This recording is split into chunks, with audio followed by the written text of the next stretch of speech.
c'est-à-dire, c'est parti.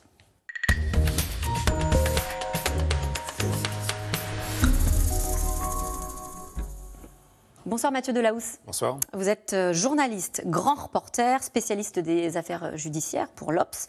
Le procès des attentats du Bataclan, des terrasses parisiennes et du Stade de France s'ouvre mercredi prochain. C'est un procès titanesque qui va durer 9 mois. Vous y serez. Comment personnellement on se prépare à un tel événement ?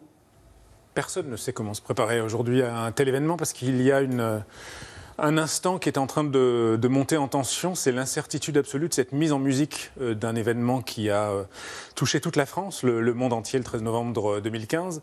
Et tout le monde va se retrouver sans savoir comment cette marche funèbre, puisque ça en sera une pour les parties civiles, ce moment de justice et ce moment d'histoire vont coïncider. Nous, journalistes, on va regarder. On a un seul privilège par rapport aux autres acteurs du procès, c'est que nous, on peut se relayer entre nous. On peut être plusieurs journalistes à observer. Et nous ne sommes là que pour regarder. Tous les autres sont là pour un événement qui va bouleverser leur vie, les accusés, puisque c'est tout de même leur procès. Et évidemment, les parties civiles, elles sont 1800 aujourd'hui. Il y a eu 131 morts à Paris ce soir-là. Et il y a une certitude, c'est que celles-ci ne pourront pas se faire relayer. Et ça modère beaucoup notre exercice d'observateur. C'est un procès hors norme justement par les chiffres. Vous notiez le nombre de parties civiles, 1800, plus de 300 avocats. Il y a des tomes et des tomes de dossiers, plusieurs dizaines de milliers de procès-verbaux. Je crois que si on les accumulait, si on les empilait, il y a un calcul qui a été fait, on atteindrait une sorte de tour de plus de 50 mètres de haut. Il y a 1 milliard de pages à calculer un avocat et surtout la durée est un exercice assez inédit.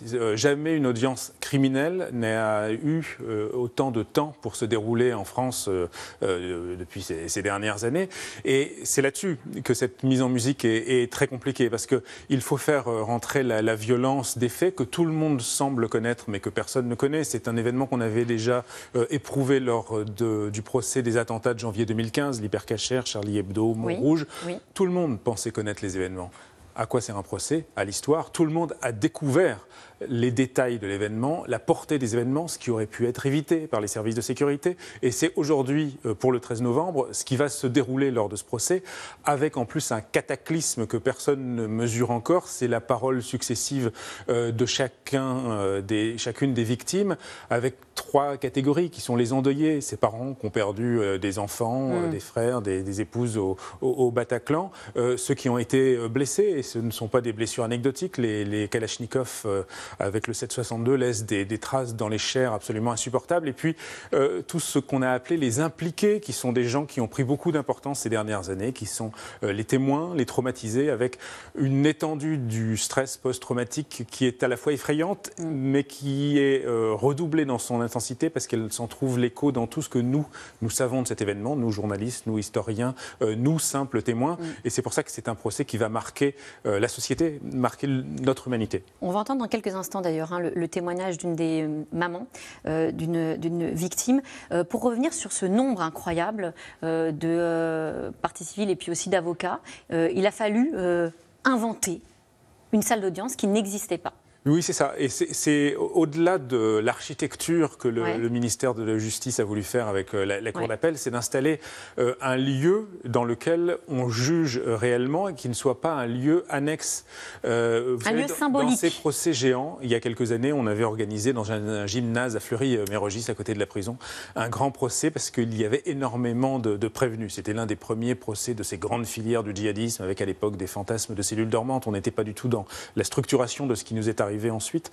Le gymnase n'était pas un lieu de justice, c'était insupportable.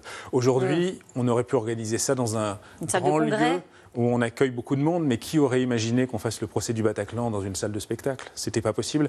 Ce procès va avoir lieu au cœur de Paris, sur l'île de la Cité, dans la ville lumière qui a été traumatisée pendant tout ce week-end du 13 novembre 2015. Et on est vraiment dans cette cour d'assises qui se recrée au milieu du palais de justice. Et là-dessus... vous y êtes allé, il faut le dire, vous avez regardé les travaux évoluer. Un peu sourire avec enthousiasme, c'est que la justice a mis toute son énergie et toute sa façon de faire au mieux. Et effectivement, quand on rentre aujourd'hui dans cette salle, moi j'y étais ce matin, c'est effectivement un lieu de justice créé depuis un lieu qui auparavant était une salle des pas perdus avec du marbre blanc froid et quelques statues. Et ce lieu va être le réceptacle de toutes ces paroles. Et par ailleurs, avec des connexions, vu le nombre de personnes qui veulent l'entendre, dans une quinzaine de salles d'audience, avec des systèmes de vidéo. On va filmer en direct pour retransmettre en direct, pas à la télévision, mais uniquement aux personnes qui seront dans la salle. Et on va garder ces images pour l'histoire. C'est la loi Badinter pour les grands procès historiques. Justement, venons-en au procès lui-même. Évidemment, les rescapés, les familles des victimes, pour elles, un rendez-vous, le rendez-vous probablement de leur vie. Je vous propose qu'on écoute Nadia. C'est la maman d'une jeune femme qui a été tuée sur une des terrasses. Et elle se projette, elle imagine encore et toujours le moment où elle va pouvoir s'adresser aux accusés. On l'écoute. Je suis face à des individus qui ont perdu de leur superbe, qui vont être dans le box. Et c'est à ces gens-là que je veux m'adresser. C'est-à-dire que eux, quand ils sont venus et qu'ils ont semé la terreur dans Paris, en fait, qu'ils ont tiré dans le tas. Eux, ils ont tiré dans le tas. C'est-à-dire que pour eux, c'est de l'anonymat qu'ils ont en face. Et nous, en témoignant, quand je vais venir témoigner, je sors de l'anonymat ma fille, la famille. C'est ça. C'est à eux que je m'adresse, la cour. Ok, je vais m'adresser à la cour, mais est-ce que je peux leur... C'est à eux que je veux parler. C'est à eux que je veux... Mais écoutez, devant les cours d'assises, on s'adresse au président. On ne s'adresse pas aux accusés. Voilà. Mais là, écoutez, faites parler votre cœur. Voilà, la justice essaie de cadrer au maximum, mais en fait, un procès, c'est imprévisible. C'est imprévisible et celui-ci, il l'est plus encore, mais il va falloir mettre des garde-fous. La difficulté, c'est qu'un procès, ce n'est pas une cérémonie gratuite pour exposer les choses. C'est une constitution de sa douleur, expliquer sa douleur et de rechercher les explications où elles peuvent donner. Et cette maman qui veut s'adresser aux accusés, peut-être même à Salah Abdeslam, qui est le seul membre du commando qui sera là lors de ce procès, elle peut le faire ? Elle peut le faire parce que les avocats aujourd'hui ont un rôle excessivement important, mais ils ont un rôle qui sera limité par la vérité du moment. Ils ne peuvent pas savoir si on pourra ou non s'adresser à tel ou tel accusé. Le procès, il y a une forme de magie, il y a une forme d'alchimie qui se crée lors des audiences, qui fait que parfois le dialogue se fait.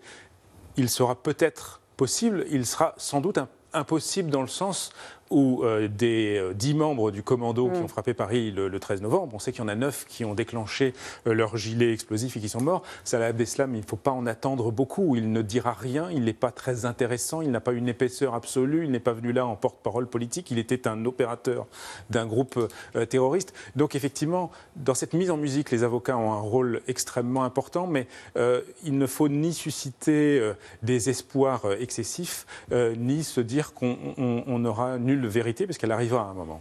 En tout cas, on va suivre évidemment le procès, notamment à travers vos yeux, puisque vous allez nous aider à le suivre dans le Nouvel Obs. Et d'ailleurs, ça commence dès aujourd'hui avec l'attentat du 13 novembre 2015, la une de l'Obs, un procès pour l'histoire. Merci Mathieu Delahousse. Tout de suite, c'est dans l'air. Bonne émission. Moi, je vous dis à demain.